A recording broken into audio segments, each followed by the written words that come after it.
This is Rooted Recovery Stories. My name is Patrick Custer. I am probably the most excited that I've ever been for this episode here today. I've got a special co-host here with me, one of the funniest people I know, fellow Nashvilleian, man in recovery, and quite talented journalist from the Tennessean, Brad Schmitt. Thank you so much for the invite. Absolutely. Excited. I'm so excited you wore shoes today. And they were not flip-flops, they were sandals. And I have to say, our special guest, the best intro I could come up with is the fact that I feel like his name might be it could rival how many times it's associated with the word fancy to that of Reba. Walker about that. Hayes, country superstar. Welcome to the show. Thank you so much for being here. Thanks for having me. Come on, let's go. Good to see you too, Brad. You too. Absolutely. Psyched. I didn't know Brad was going to be sitting right where he is, so he's cheating by looking at my notes while we're doing this. So, as Walker said earlier, you got this. yeah. Well, thank you. So how's everybody? Good this morning? Good. Just waking up. A couple days on the road. It is early. Yeah, it is pretty early. Yeah. On a Monday. Yeah. Glad to be here though. Yeah. I'm glad that you spent your time with us. You recently recovering from some stuff, some COVID?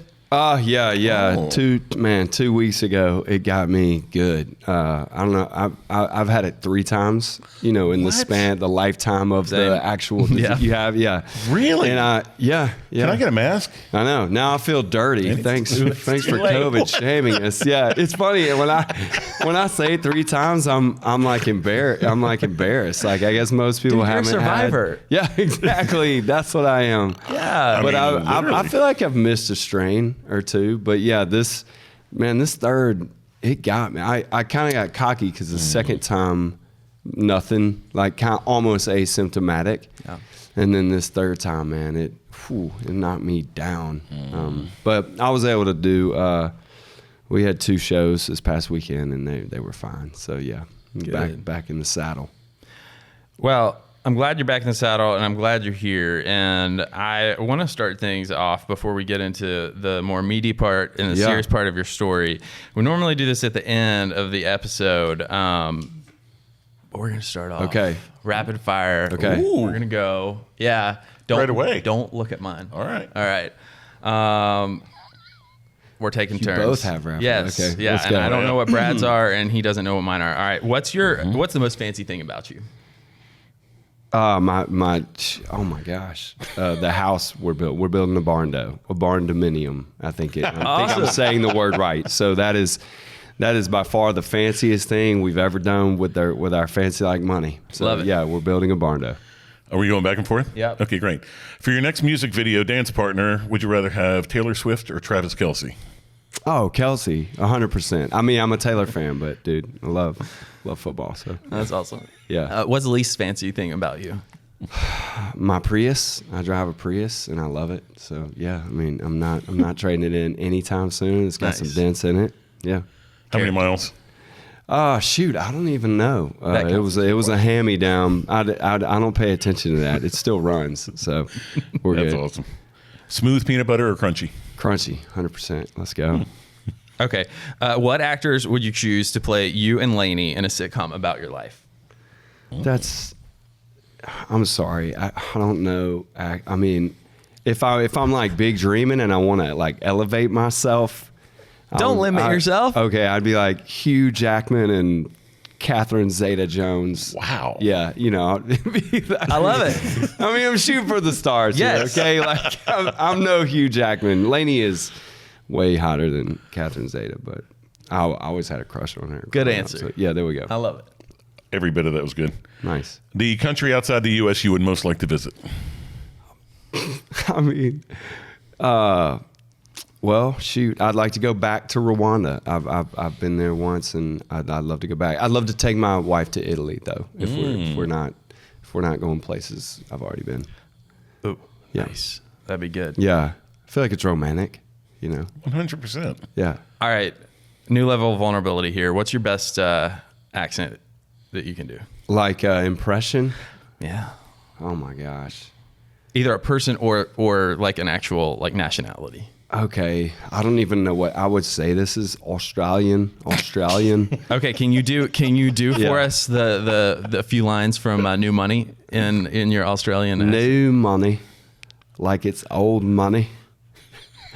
Maybe our kids can be owed money down the road. I don't know. I'm forgetting the words because it's hard to think about. That was good. That was good. I don't know. For a second there, I thought I was looking at Hugh Jackman. There you go. Yeah. Back to Hugh. I was thinking that. That was good. 100%. Good channel. No doubt. Yeah. You have one superpower. What it's going to be? Me and my kids, we argue about this all the time, and I flip-flop back and forth. I'm obsessed with it, like ocean aquariums and stuff, just the quiet. So I think I would swim. I would like swim, like be dolphin-esque. Aquaman. But it's hard. It's hard to compete with flying. You know that That would be my choice. Yeah, I feel like that's pretty cliche. But yeah, I think it'd be sick if you could just like swim like a bullet. You know, a lot of the Earth's ocean, so you could get a lot of places. True. Dig it. All right. What's the weirdest thing a fan has ever done?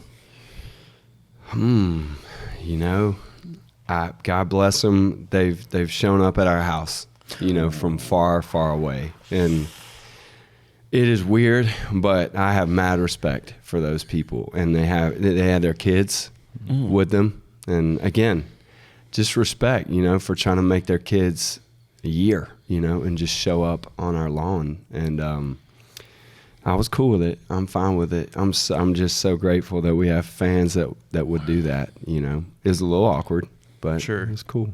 Man, Yeah. that's some humility right there. It is. Amazing. Yeah, Yeah. I mean, yeah, they just got out of their SUV and we were their summer trip. You know, so Wow. yeah. That happens to Patrick all the time. and unlike Yeah. you, he just turns on the lawn sprinkler system and he's just like, get out. I don't know. Like I said, I mean, you wouldn't you at least applaud the commitment? Absolutely. And I love attention. What are you Yeah, talking about? well, it's like, and what the chances that I would be there, you know, they could have missed, you know, Right. and I wasn't there, and they brought their whole family, Wow. but I thought it was cool. I think it's Respect. cool too. Yeah. All right, last one. I Okay. didn't tell you I did a sixth. So, what's the secret talent that you have? I don't have any talent. I mean, a secret talent. Juggling. I can juggle. I mean, is that? I don't know. It's not going to make me any money, but yeah, I can juggle. I can juggle. I can juggle actually pretty good. I got one of those videos for Christmas one time, and just On how watched- to juggle? Yeah, it was like a video. nice. You know, you get a video. It was like a VHS with 3 juggling balls. So you know, I can do that, and that's pretty cool. But you know, we do the trick shots. So I love anything sports and stuff like that. But if Nice. you know, what's funny, if I have a talent, I don't keep it. I'm like, hey, Right. I'm talented. Right. You know, check this out. So like, I don't know anything the world hasn't seen at love least it. twice. So. I feel like we can't relate to that at all. There's no secret Right, to the talent. right. It's fantastic. Oh my gosh. Okay, this was good. This is probably my favorite rapid fire we've Come ever done. on. Yeah. All right. Well, so now the ice is broken. It is. Let's dive in. Come on. So what was your early life like as a kid? Yeah. You know, I feel like an only child, but I'm really the last of 9. Me and Brad have talked about this. My parents both have 4 kids apiece. My dad had 3 girls and a boy, and my mom had 3 boys and a girl, and then they got married and had me. And so I very much feel like an only child, but I also grew up with parents who were like over the kid. Like I didn't have a lot of rules, you know, curfew. So I was the last of many, you know, and I enjoyed the benefits of that unruliness, I guess. But then also at the same time, I didn't have your typical like, you know, kids around the table, and you know, there were only a few at home still. So, but man, I just, you know, just your normal insecure kid in Mobile, you know, trying to fit in. I tried to, my identity, or you know, my false identity was like a lot of children sports. You know, that was my way to mattering, I guess. Yeah. You know, as a kid, my dad was very, very playful, funny, sing in line at Cracker Barrel guy, embarrass your kid guy. You know, he was that guy. Really good at what he did. He was a retired music minister and sold real estate. So, you know, I fell asleep many Was he nights. retired by the time you came along? Yeah. I never got to see him really doing the music thing, but I heard a lot of great stories, and he sang in church and stuff like that. So I feel like I got a good glimpse of what that might have been like. But he loved real estate, man. He sold the crap out of houses. I mean, it's like that kind of was his identity. You know, he found that later in life and just took off, and he succeeded, and he did really well, and he loved it. So yeah, you know, growing up, I always had a legal pad, you know, because there was always one in his briefcase, and I always, you know, I went to work with my mom and dad a lot. They started a real estate company, and so I always had like fun supplies to play with, you know, pens with springs in them, and so I feel like that's kind of where creativity came from. But you know, I was torn between music and sports growing up. You know, it just wasn't like cool to be in the band or choir, but I secretly enjoyed it. And but man, just about as normal, average, you know, go at a childhood as you can imagine. Just, you know, again, I played sports, but it's not like I was going pro at something. I might have thought I was, but I was delusional. And you know, praise God, you know, I met Lainey. I knew Lainey my whole life, but we didn't start dating until like 11th grade. But how long, like whole life, like since? Yeah, I mean, we went to the same pre-K through 12, so I knew of Lainey, but like honestly, I never would have had the guts to talk to her without a beer in my hand. I mean, I just wasn't that. You know, I know we're going to talk about alcohol and all that stuff, but I was that kid who I never would have spoken to a girl until I had a beer, and I was like, all of a sudden I was hilarious. You know, I was funny. I was awesome. I went from like definitely not talking to that girl to like, what's up, girl? You know, and so yeah, you know, in 11th grade, we kind of had some classes that, you know, intermingled and stuff, and so I talked to Lanny. I'm glad I did. But yeah, man, just I don't know, just pretty normal. Let me push back. Yeah. Come on, if I can. Yeah, push. You had a difficult relationship with your dad. Yeah. And you grew up as the youngest of 9, right? And with a workaholic dad, right? And you were a little bit invisible in the family. Yeah. You know, like I said, I you know, my dad and I saw each other in the morning, and that's about it, you know, and he would be at work, and Brad and I have talked about this, you know, at games and whatnot, you know, I saw an empty chair, you know, it was like, where's Dad? You know, he didn't, and I also, you know, my relationship with my dad, a lot of it was thwarted by me. You know, I'm one of those people that if I can't earn, you know, your attention or your respect immediately, and you're not going to give it to me, I'm out. Like, I'm not going to try with you. I'm actually going to push you away, you know? And so, you know, I did that as a child, and I just wasn't a good kid. I mean, I acted out, you know.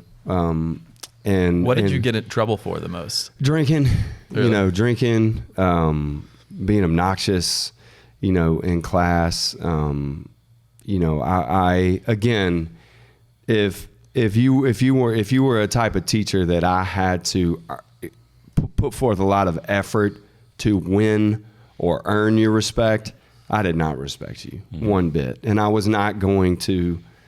I was not going to fight for your approval at all. And so there were some teachers, you know, who, I don't know, they understood that. You know, I had a coach or a couple teachers that invested in me regardless, and I responded really well to them, and I'm so grateful that they existed. But I was not a great teenager. I didn't want to be around my parents. Their idea of what I needed to be or how I needed to succeed, I wanted to go the other way. I was a very rebellious kid. And so. Do you think it was because you didn't feel like it was possible to achieve it, or it was a defiance?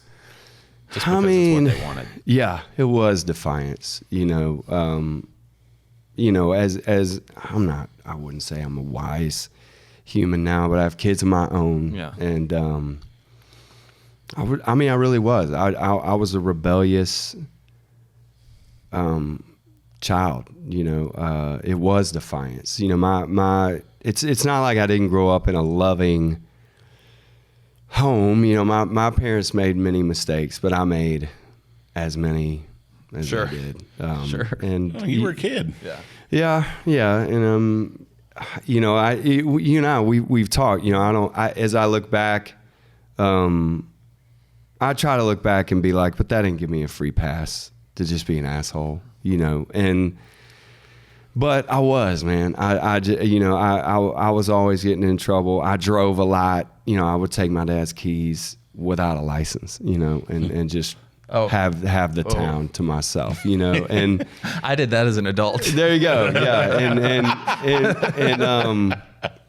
It was just, I was a selfish, kid, it was just all about me. And yeah, I don't know. Yeah. Sure. I don't like it. Here's what I don't like. Yeah. Just come on. I don't like the self-judgment. I don't like the way you see your younger self. I don't like it at all. Here's why. You were having a tough time. You weren't getting the kind of attention and or maybe love or support you needed from your parents, and you acted out to get it. And it's so typical. Like you just described, like half the teenagers I know knew then. And so it wasn't like you were doing anything outrageous. You were not a bad kid. Yeah. You were just looking for a little attention. And so I don't like the way you're talking about your younger self. Yeah. Probably because it strikes home for me. Yeah. Because I also acted out and drank a lot as a kid, looking for some attention and for some medication and for some validation. Right. So I don't know. I'd like you to be kinder to the younger Walker. And I understand that kid a lot. Yeah. And I think you are like a lot of kids who grew up with a difficult household. I don't know. Well, I appreciate and just so we're clear, I agree with everything you're saying, but now as a parent, I understand the parent. I understand the parental side, and I one thing I failed to realize ever growing up, which you can't as a child, is that your parents are kids. Right. Yeah. They're and look, I'm 43, and I swear, you guys, we just talked about it. My dad's gone. It was his birthday the other day, and I didn't even remember till that evening. But when my wife reminded me, hey, she was so kind. She said, hey, how you feel? It's your dad's birthday. And when she says that, I feel 14. Mm-hmm. You know what I mean? Yes. And then I'm only reminded, my dad didn't have it figured out. Yeah. He work was a controllable place for him to go cope with all this crap that we're about to talk about, Yes. And God love him. He had a kid at 43. He had a little baby, and so, yeah, I agree with you 100%. But then I also, there's a whole half of my parents' life that I didn't see. Yeah. I did not see.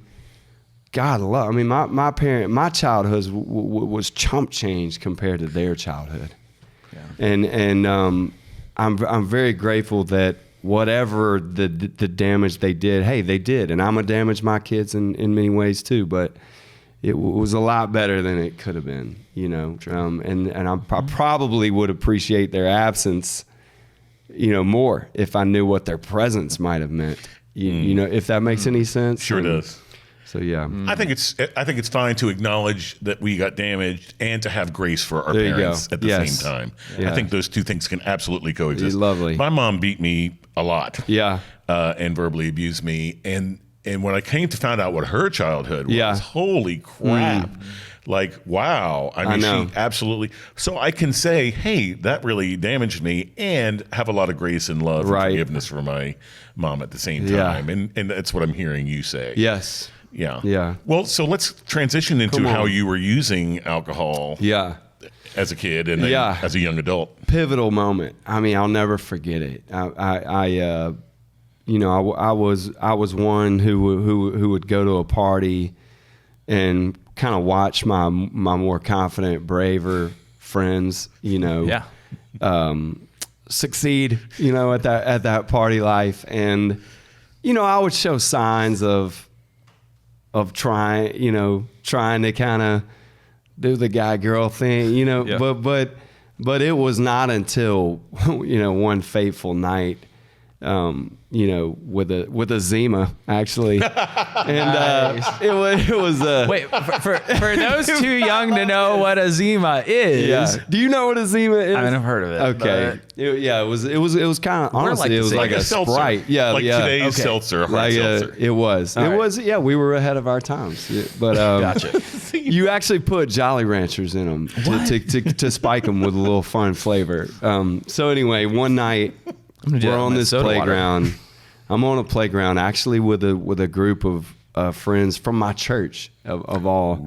How old were you? And, I think I was 13. Okay. And I was with some older kids, and there was this girl, and I remember as soon as that Zima kicked in, I mean, I was Rico. So I was like, "What's up, girl?" Just my talking got slower, and I was like, "Let's go," and I hooked that up. I closed the deal, and it was so easy, and I mean, I'm telling you, from then on, I didn't know. I wasn't smart enough to realize Right. what I had found. This is all in retrospect, but that changed my life. I mean, I immediately went from very insecure, very nervous, maybe you probably would diagnose it as anxiety today or whatever, but all of a sudden, man, I was calm, collected, cool, funny. It just whatever, dude. Dare me to do something. Sure. I'm out. I will do it. You want me to streak across that field? Let's freaking go. All right. What's the craziest? Yes. What's the craziest thing you did while drinking that you're willing to say right now? Actually, don't think about it. Just say it. Okay. My wife. Marissa, close your ears. No, I'm gonna go 100%. Look, my mother-in-law knows me as an alcoholic. She knows this, and Yeah. she's gonna laugh when she hears this story. But there's a move I do, and okay, I don't know. Can we edit this? Like if I get in trouble, there's a move I do. Yes, called we can edit the it if it's- mangina. All right, Okay. And it's not. I have not brought this out of the arsenal for a while, okay? Because I feel like I'm a little more confident, and I don't have to be the funniest person in the room. But I would. This is already funny. I would walk into gas stations and tuck everything I had between my legs, and I would proceed to tell everyone in the gas station that it got shot off, that I lost it in battle, and it was called the mangina. It was just the. And they believed the you. hair. I mean, no, it was just cause a scene. My friends thought it was funny. And the backside of that is called the dead squirrel. And I don't know why. Oh my gosh. But look, I'm not proud of these moments. I'm just saying when Good and Buzzed, it became a fan favorite, from my friend. They were like, "You won't do it tonight." And I was like, "The hell I won't watch this." And Lainey knows about this. And I actually have, for some reason, early on in my marriage, I thought it was funny. I've done this in my in-laws' house. Walked into my mother-in-law's living room with my father-in-law sitting there, and he laughed. They're used They're used to me. And I do not do these things anymore. I'm so glad I've grown out of this whatever that need, for shock value attention. But yeah, again, that was a regular performance. That was something that was kind of my go-to move. Unreal. Yeah, I don't think I can rival that. Mine aren't funny. My favorite thing is this like world famous country star was doing all this hopped up on Jolly Rancher flavored Zima. Well, that we had picked that, that's where it started. Where were you at this point? Was it Jim Beam or what? I mean, I was a big mixer. I would do beer and liquor, beer, all that stuff. Whatever was available. Yeah, Same. yeah. Anything and as much as I could. And I think that was honestly. Again, I look back at that and it does it makes me laugh.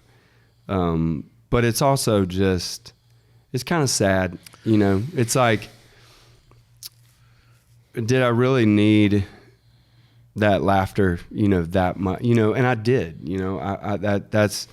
I just wanted laughter. I wanted that attention again, and I was willing to just look like a fool, Well, I think that the underlying theme there is what you bring up is so powerful because for so much of the time, especially in our formative years of drinking, the drive behind it is the need for connection, and whether it's whatever form we can get, right? The one that feels the most rewarding, right, is where we're going to go, right.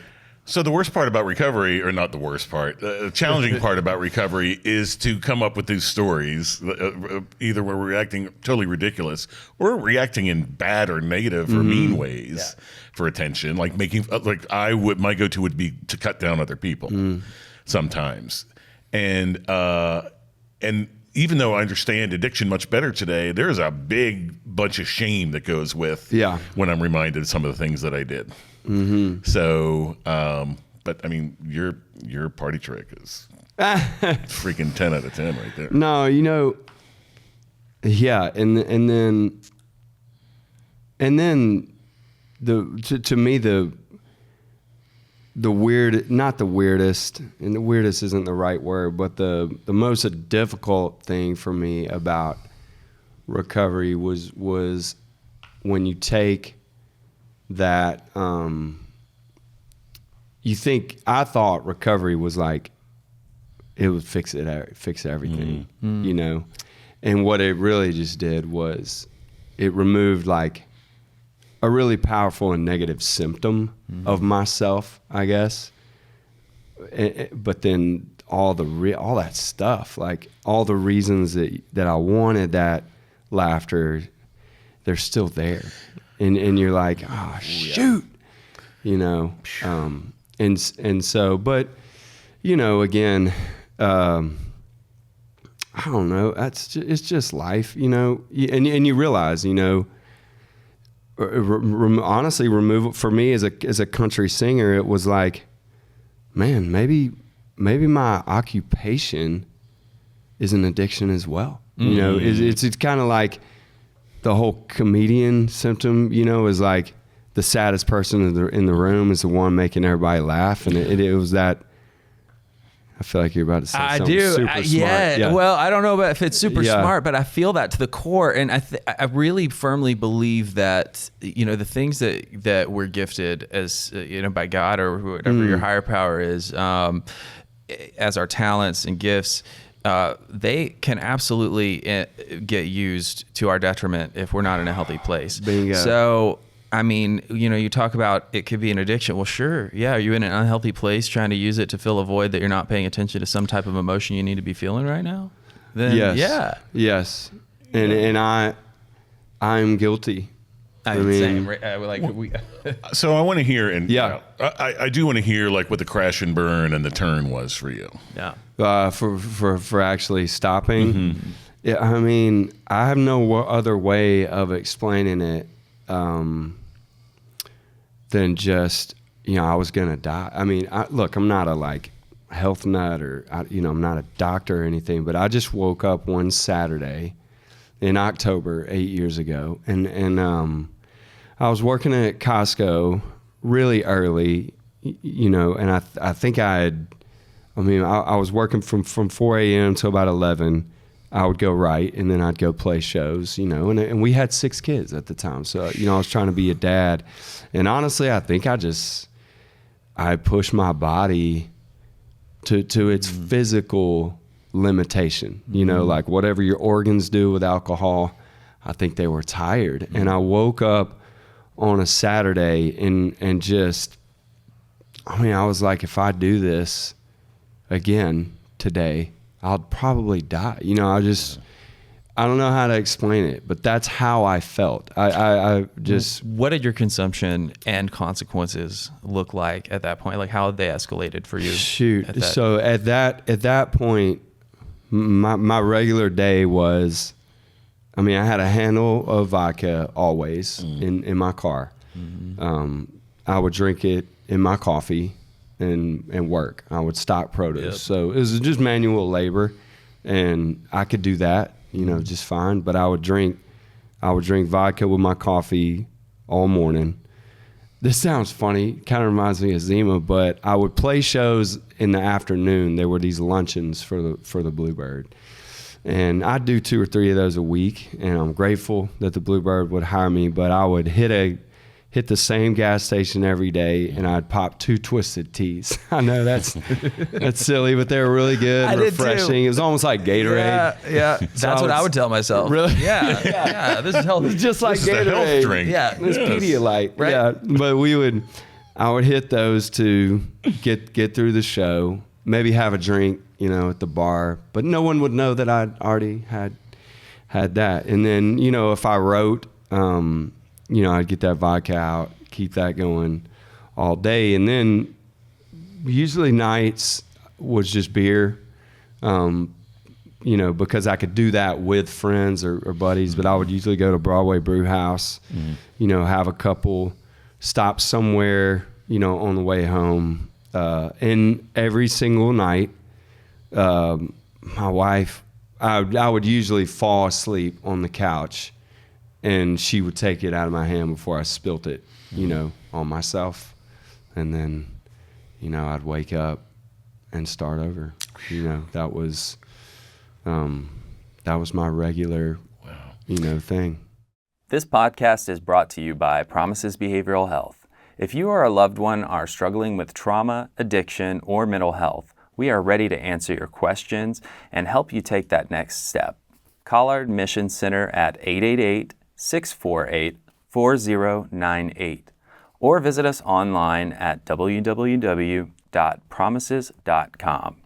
Our team is ready and waiting to answer the call for help.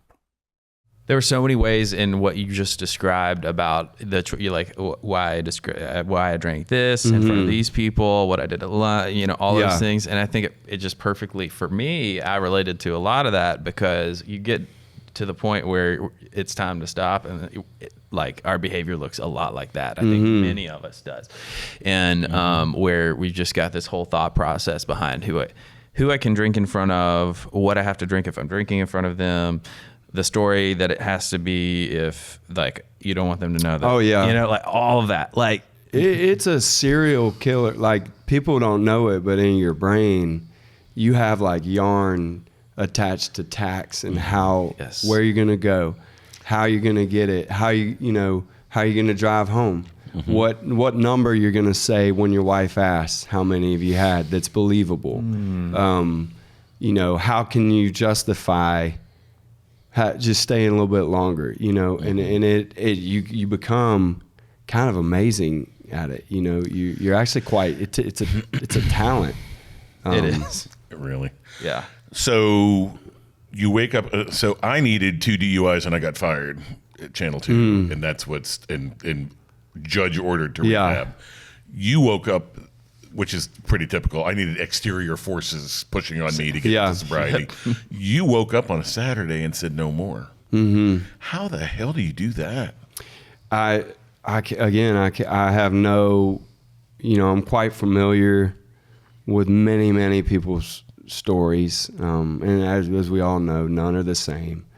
But I just, what happened to me, and I think this is probably similar to a lot of people, is I quickly became addicted to sobriety. I one day turned into two, and then probably a lot of people share this personality trait, but it becomes like I win. I actually have a song called Beer in the Fridge about one beer that sat in the mini fridge of my studio. And I literally, this sounds silly, but I would open it, look at it, and beat it, every day. I would just, whatever, I'm not going backwards. And then, 2 days turned into a week. And then sobriety is a high, man. If you haven't been sober for 5 years, that 5th, 6th, 7th day of waking up, showering, fresh, shaving, having a nice breakfast that's not like a bag of Dorito, you find that you begin to cope with life with how fresh and let's go. I feel good. I actually love air, and so that, to me, that wasn't necessarily like a righteous thing to help me heal, but it helped and allowed me to sustain where I could begin to learn about recovery, and things like that. And so, a week turned into a month, and then, then you're proud of yourself, that's another false thing that'll help you. Yeah. You're like, let's go, man. Let me tell you how many days I'm sober, what up? I'm conquering it, and, but, it is all by the grace of God. 1,000%. I think healing from addiction is a lifelong process, and I don't think you ever finish recovering. No. But that was and honestly, I quit. Another thing is, I quit smokeless tobacco the same day. Whoa! And if that makes sense, we got an alien right here. No. For me, it kind of reminds me of if you're getting, if you're having to get a shot, and somebody squeezes your hand, it's just so it takes your mind off of that. I do feel like that they were balancing each other out, if that makes sense. The you honestly, were already in pain. Yeah, it was misery. Yeah. But then it was sobriety and the cleanliness, that addiction to that also helped with the smokeless tobacco thing. And I've had backslide almost moments with both. But I do think them at the same time actually. It didn't make it worse. It helped. It was like one or the other to focus on. If that made any sense, I don't know. Yeah, that makes all the sense in the world. Right. I wish I'd done that. Instead it ended up being a 10-year stint with battle with it's smoking hard. cigarettes. Yeah, it's tough. You still miss cigarettes? I don't miss them. I'm actually immensely grateful now that I was finally able. I tried to quit so many times, and it wasn't until my brain tumor that I was able to force to stop smoking. I don't think I'd still be smoking today if the doctors hadn't intervened. I needed that. Yeah. I say all the time, and this might be in existence, but if there is a 30-day treatment for nicotine where they take you away and remove you from it, and it's all about nicotine, I was at the point where I wanted that. I would have gone to that, but I think, I think quitting smoking for me was way harder than quitting drinking. Yeah. Or tobacco. Or, yeah. It was a bitch. So, wow. 2 and 1. That's mad respect. Yep. Well, like I said, man, it is not, I don't have, you guys know, you how many years is everybody sober here? 12? 13. Okay, so I think you would agree. I'm not where y'all. I'm on. I'm behind y'all. But I'm at least to a point where I look back, and with the knowledge I have of kind of my family's struggle with that, statistics, it's a miracle. I mean, it's an absolute miracle. Yes. That any of us can rid ourselves, of that usage. And then there's again, you just learn, what else are you using? We've gotten rid of those that are publicly taboo, but we're still using the stuff that the world says it's okay to use, right. And we're working on that though, and, but yeah, it is completely by the grace of God. As a matter of fact, man, I have a best friend named Craig, and he led me to Christ, okay? Mm-hmm. And he actually said, I don't remember saying this, but he says that I said in a vulnerable moment with him, which I'm sure I was intoxicated, that I said if I could quit drinking, that I would believe, that I would come, to believe that there is a God, there's a maker of all things who loves me and has, sent his son to rescue me from myself. Mm-hmm. And I don't remember saying that. But again, retrospect is awesome, man. Yeah. When you look back and, your wife or your friend like that reminds you of things you put on the table. Again, I don't remember saying that, but again, I can only attribute. I think releasing yourself,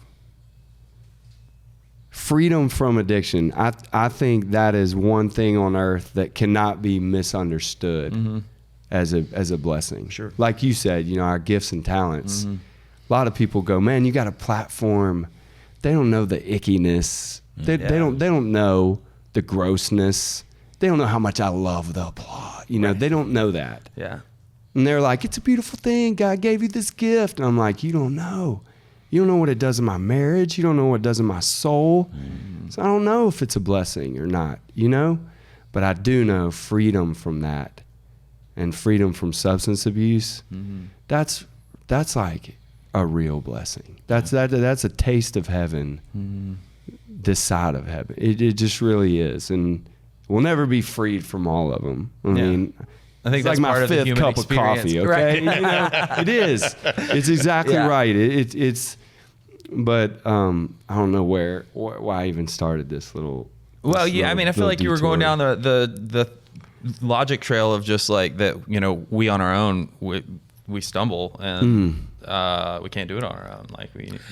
Well, I like that you were basically saying there had been a seed planted in your life about faith, clearly, right, yeah. before you got sober. Yeah. And even when you were drunk, it came out. Yeah. Right, and Craig saw that.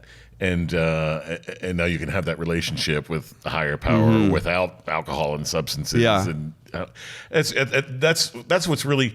So that story for me says...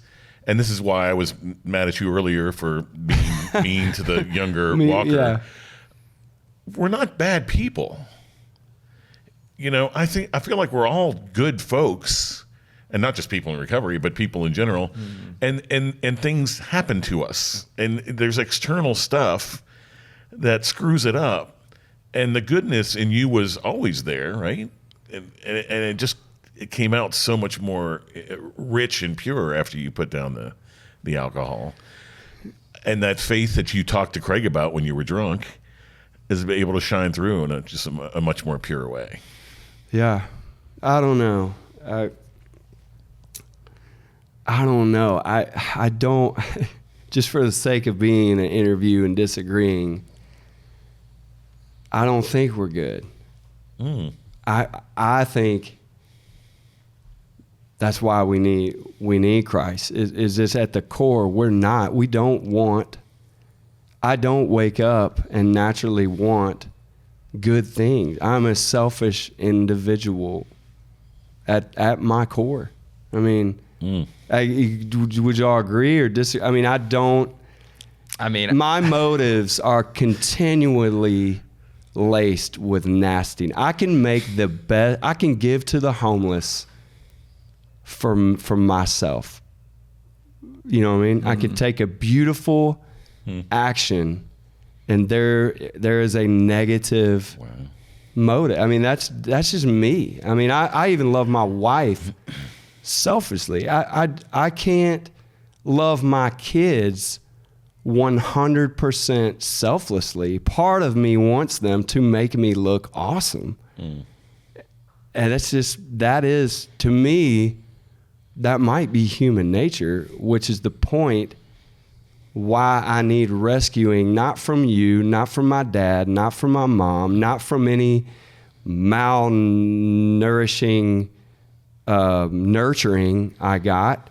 I need, not from cancer, I need a savior to save me from myself, because I am not good. I do not wake up and naturally think of myself less. You know, trust me, I wake up and I go, what's in this life for me? And that's why I'm so grateful for Jesus, because otherwise I don't think there's any rescue for me. If that makes any sense. Well, yeah, you and I just have totally different worldviews on there, which is absolutely fine. Right. And I love and respect what you're saying. I do not think, I'm not into the original sin. I'm not into the, Gotcha. I'm not into the people or bad thing. And I totally get what you're saying, because I have the same, but I guess I choose to believe about myself and others. I mean, I know that I'm highest when I'm serving somebody else. And when there's nobody around and there's no cameras and there's not even a witness, I love helping other folks or serving other folks. I mean, I do a thing on Saturday mornings, where we give out food in Nashville to anybody who wants it. I mean, those are the things where I feel most connected with spirit and most good about life. And I think that's what's innate in me. I don't. Like I said, just two different worldviews. But I do hear what you're saying, and I do have, I certainly have things that some urges or whatever, some desires sometimes. But I know that I'm most connected when I'm doing something that's healthy and for other folks. There you go. I feel like I sit somewhere in between the two of you with Literally. my world. And you're so funny. And I think the thing that I guess I'd just like to add to that is that no matter if it's you or what your stance, yours or mine, there's something to be said for grace. And no matter what your higher power is, I'm super grateful that there's grace for the person I wake up as, the person I show up as lunch, at dinner, and I always have the opportunity to get on my knees and pray, to ground myself with whatever practices bring me to a place of surrender. And I think that's one area where what I just love so much about recovery is that it brings all of these spiritual and worldviews where we can all sit at a table together and connect about how these themes are helping us to be better, get better, heal. One, you just did a great job of, I love that people can have differing opinions. Two, that was awesome, what you just said. And three, we haven't talked about it, but like an AA meeting, where else do people put your ego on the rack and walk in a room? And look, I've gotten up and talked at an AA meeting, and it's been for all the wrong reasons. It's been just to perform. Haven't we all? Yeah. Let me tell you my mangina story so you can all laugh, But what a merciful place where you walk in and you just say, I'm an idiot. Are you an idiot too? And everybody goes, yeah, I am. I'm an idiot and I need y'all. You don't do that in the world. We're actually not encouraged to do that. You don't do that in a church. I don't. Right. At a church, I feel like I got to have khakis on.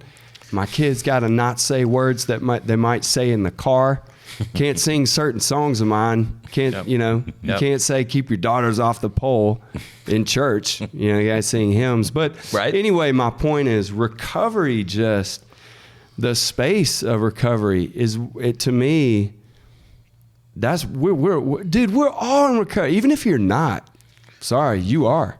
You are. Every single human is recovering from humanity. Yeah. And it's so much fun to find your people who can relate. That's why I love talking to Brad. Yeah.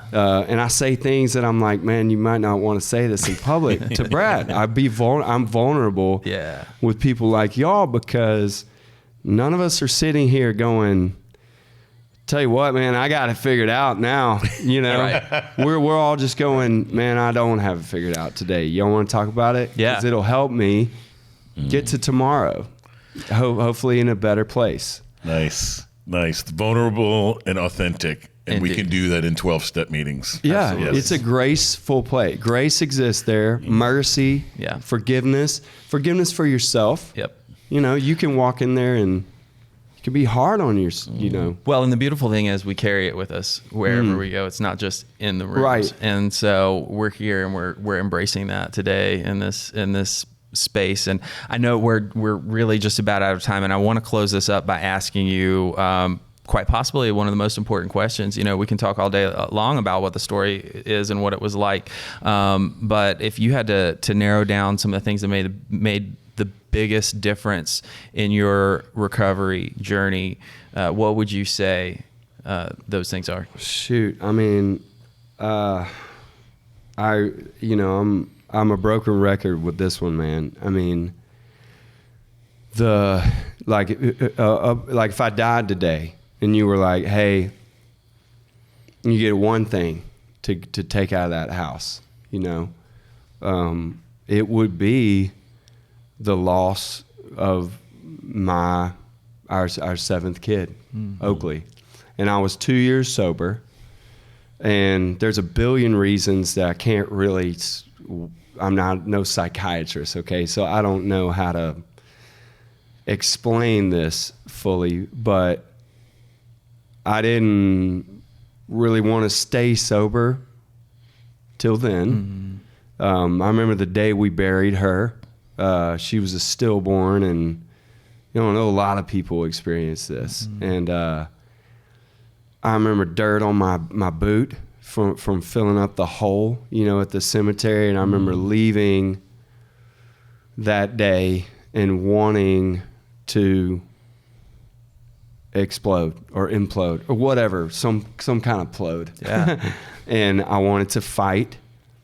And, I feel like any pent up anger, you and I have talked about a lot of anger, and it all came to that moment. That was the thing about life that just, it's like I was a shaken up Coke, and it just popped that day. And I wanted to fight. I wanted to either just destroy someone or something, or be destroyed and go to prison. I don't know. I can't explain it, okay? I needed to release, just needed that release. And I drove to 55 South from my house in Franklin, and I went to open my Honda door, and I left my wife and kids. I don't know what my kids were doing, but my wife was just sitting on the couch crying. We had just left our daughter's funeral, and I did not have my wallet in the door. Now, my wallet just lives in my door in case anybody wants to steal it. And I drove back home, and I was just going to get my wallet. I was just going to get my wallet and go right back. And when I walked inside, I saw my wife, and I felt the shame. I felt that selfishness. I went, man, this is all my wife needs right now. Her body's recovering from delivering a lifeless child. Yeah. Her mind, my kids are all different ages dealing with they buried a sibling today. And my response to that was like, let's just go fuck it all up. I'm out. And that realization was brilliant for me, just to see, again, just see me in the mirror for what I was about to do. And my wife helped me find an AA meeting. I told her, I said, I just pleaded for her forgiveness for what I didn't do, but was all about to do. And she helped me find an AA meeting, and I walked in that AA meeting, and I'm no joke, the first dude that got up, I didn't talk to anybody. I just looked at my boots. I remember I had green boots on, and I just looked at the dirt on it. I just will never forget the dirt on my shoe. And the guy stood up and he said, I was angry. That was the first sentence. He was kind of recounting his one-day chip, And that's all I needed to hear. And I left. I didn't talk to anybody there. I didn't want to talk to anybody. And I went home, and I had an amazing phone conversation with my friend Craig. We just cried on the phone. But that is when, that night, my heart just began to soften to this whole recovery process. That was me literally walking through the door of the recovery room saying, I'm just weak. I can't do this. I can't do life on my own without a substance, Yeah. And that was it. I mean, that was the greatest thing. It's funny. I have a unique perspective on life, I think, because the worst thing that ever happened to me was by far the best. And I've experienced some really, really good things according to the world. I mean, some really great things, some beautiful things. I have a family that's alive. I have kids that are alive. We've had massive success on a level that most people dream of, but all that stuff pales in comparison to my Savior Jesus Christ, and that day is the one. It's And beautiful. I hope I don't have to experience something else that hard, but that was a very pivotal, unforgettable, beautiful day in my life that didn't feel good, but I'm most grateful for. People on the outside, I think that's one of the gifts of sobriety, would go, wow, that you would want to take that with you. That's so hard, right? But that's the gift of sobriety, is the perspective and how much of a tool that is for you, a precious, precious life tool that helps you keep everything where it's supposed to be. Yeah, and perspective. It's amazing. Sorry for your loss. No. Yeah. Dude, that kid's life that didn't even begin has made more of an impact than me, Laney, any of my kids could ever have. And so that's a beautiful thing to watch. Thank you for sharing that. Yeah. No, anytime, man. I'm glad, y'all asked the right questions. Man, this has been so great. And I want to thank you, and thank you, Brad. Yeah. And Marissa, thanks for hooking this up. This has been such a great episode.